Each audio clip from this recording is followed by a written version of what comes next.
빌딩 겉으로 보면 멀쩡합니다. 입지도 괜찮고 건물도 깨끗하고 가격도 시세보다 저렴하고, 근데 막상 사고 나면 10명 중 8분이 똑같은 말씀을 하세요. 살 때 이거 몰랐어요. 설마 이게 이렇게까지 안 팔릴 줄은. 저한테 오셔서 팔아달라고 하시는데 솔직히 말씀드리면 정말 힘듭니다. 임대도 잘 안 되고 매수자도 안 나타나고 그냥 돈이 묶여 있는 거예요. 이 영상 들어오시는 분들, 제가 디벨로퍼이자 중개사로서 현장에서 직접 본 건물주들이 사고 나서 가장 많이 후회한 빌딩 유형 4가지, 그리고 왜 사기 전엔 몰랐고 사고 나서야 깨닫게 되는 그 구조를 아주 현실적으로 말씀드리겠습니다. 자, 시작하기 전에 한 가지만 말씀드릴게요. 오늘 제가 말씀드리는 건 흔한 얘기가 아닙니다. 위반 건축물, 가압류 있으면 안 된다, 이런 기본적인 얘기 하려는 게 아닙니다. 첫 번째, 설계부터 시공까지 한 번에 같은 계열 또는 세트로 움직이는 곳에서 완성한 빌딩입니다. 이게 무슨 얘기냐? 결론부터 말씀드리면 같은 공사 비용으로 전체적인 내부 퀄리티가 떨어진 빌딩일 가능성이 높습니다. 무조건 그렇다는 게 아니라 확률적으로 그렇다는 거죠. 왜 그럴까요? 설계사와 시공사가 서로 독립적이면 어떻게 되죠? 서로 견제를 합니다. 그런데 이 둘이 한 팀이면 소위 말해서 고양이한테 생선 가게를 맡긴 격입니다. 같은 대지, 같은 연면적을 가진 빌딩이라도 층고가 낮거나 획일화된 디자인에 사용하기가 불편한 데드 스페이스가 많은 구조가 나올 수 있죠. 누수 같은 하자도 나중에 발견되는 경우가 많고요. 설계와 시공이 같은 계열인 건 건축물 대장 보면 알 수 있습니다. 하지만 겉으로는 전혀 다른 독립적인 회사로 보이는데 항상 같은 건축사와 시공사가 함께 일하는 곳도 있고요. 이건 사실 저처럼 업계에 오래 있어야 알 수 있는 부분입니다. 무조건 이렇게 지어진 빌딩이 나쁘다는 건 아닙니다. 다만 더 꼼꼼하게 검증을 해야 한다는 거죠. 층고는 몇인지, 마감재는 어떤 걸 썼는지, 구조적으로 문제는 없는지, 이런 걸 하나하나 다 뜯어봐야 합니다. 다들 저처럼 이렇게 살펴주는 중개사와 거래하고 계시는 거 맞으시죠? 아니시라면 오늘 영상 끝까지 보시고 꼭 아래 고정 댓글로 오셔야 합니다. 두 번째, 용적률 함정 빌딩입니다. 이 부분을 자주 놓치십니다. 용적률 들어보셨죠? 대지 면적 대비 건물 연면적의 비율입니다. 100평 대지에 용적률 200%면 지상층 200평 건물을 지을 수 있어요. 그런데 아주 오래전엔 용적률 제한이 지금보다 느슨했습니다. 그래서 지금 보여지는 면적보다 신축을 지으면 더 작아지는 경우가 있습니다. 이런 생각 들지 않으세요? 아니, 나는 지금 당장 신축할 건 아닌데. 네, 맞습니다. 그런데 제 말은 이겁니다. 이 빌딩을 나중에 매도할 때 사는 사람은 오래된 빌딩이니까 신축을 염두에 두고 매수하려고 할 겁니다. 제가 최근에 검토한 마포구 건물이 있었습니다. 3종 일반 주거 지역임에도 1조 사선 제한 때문에 용적률 200%밖에 올리지 못하는 거예요.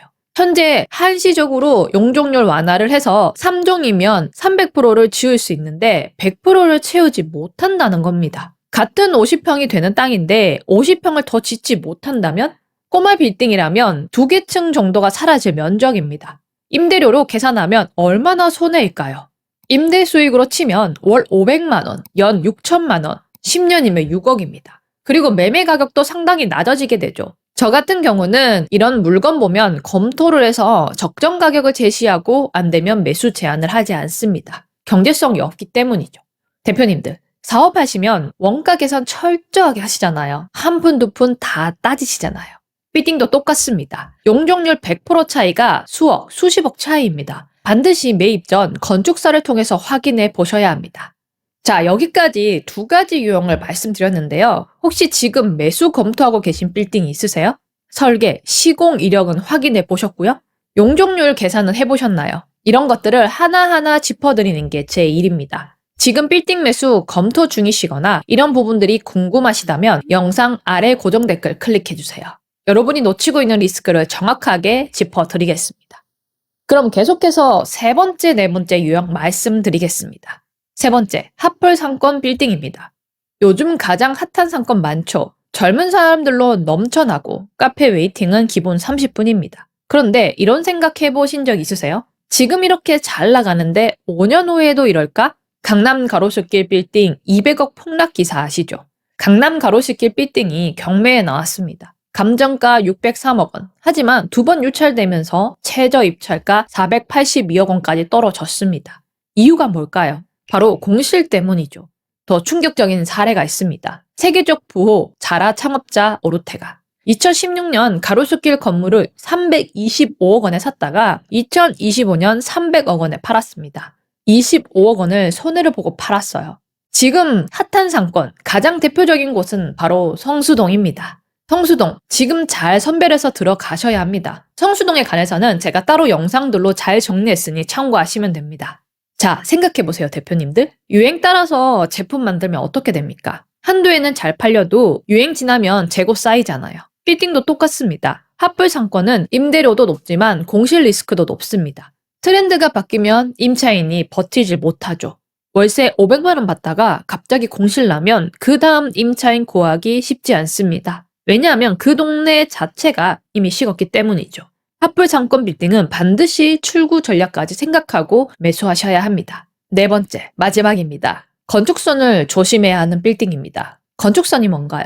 도로와 대지 사이에 건물을 지을 수 없는 선입니다. 도로 확장을 대비해서 일정 거리를 띄워놓는 거예요. 자, 이렇게 한번 생각해 보세요. 등기부에는 대지 면적 50평이라 적혀 있습니다. 그런데 건축선 때문에 실제로 건물을 지을 수 있는 면적은 25평입니다. 절반이 날아가는 거죠. 이게 얼마나 큰 차이인지 아시겠죠? 그런데 이게 사기 전에 왜 문제냐? 지금은 임대료 잘 나오고 도로변 가시성 좋은 빌딩처럼 보인다는 겁니다. 공실 날 확률이 거의 없을 것 같죠? 그래서 간과하기 쉬운 겁니다. 나는 지금 임대만 잘 받으면 되는데. 네, 맞습니다. 그런데 나중에 이 빌딩을 팔 때는요. 매수자 입장에서는 이것도 오래된 빌딩이니까 신축을 염두에 두고 계산을 합니다. 그때 건축성 때문에 대지 면적이 절반 가까이 날아간다는 걸 알게 되면 가격을 얼마나 깎으려 하겠습니까?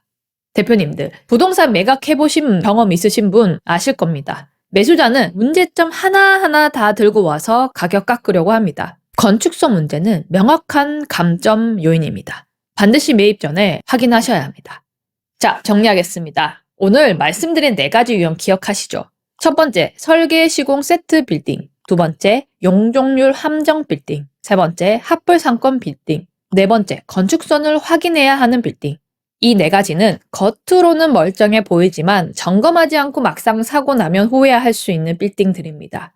오늘 얘기한 부분 이외에도 같은 동네, 비슷한 대지 평수, 연면적, 건축연도, 빌딩이라도 단순히 싸네? 금매네? 하고 사면 안 되는 것 이해하셨죠? 여러분, 사업하실 때 계약서 한 줄 한 줄 다 따지시잖아요. 빌딩도 똑같습니다. 수십, 수백억짜리 빌딩인데 제대로 검토 안 하고 사시면 안 됩니다. 좋은 빌딩을 사는 것도 중요하지만 나쁜 빌딩을 거르는 게 더 중요합니다. 오늘 말씀드린 4가지 유형 반드시 체크하시고 이런 것들을 꼼꼼하게 검토해주는 중개사와 거래하시길 바랍니다. 지금 빌딩 매수 검토 중이시거나 매도를 고민하고 계신다면 이 영상 아래 고정 댓글 클릭해주세요. 제가 직접 물건 검토해드리고 여러분이 놓치고 있는 리스크를 정확하게 짚어드리겠습니다. 수십, 수백억 실수 사전에 막아드리도록 하겠습니다.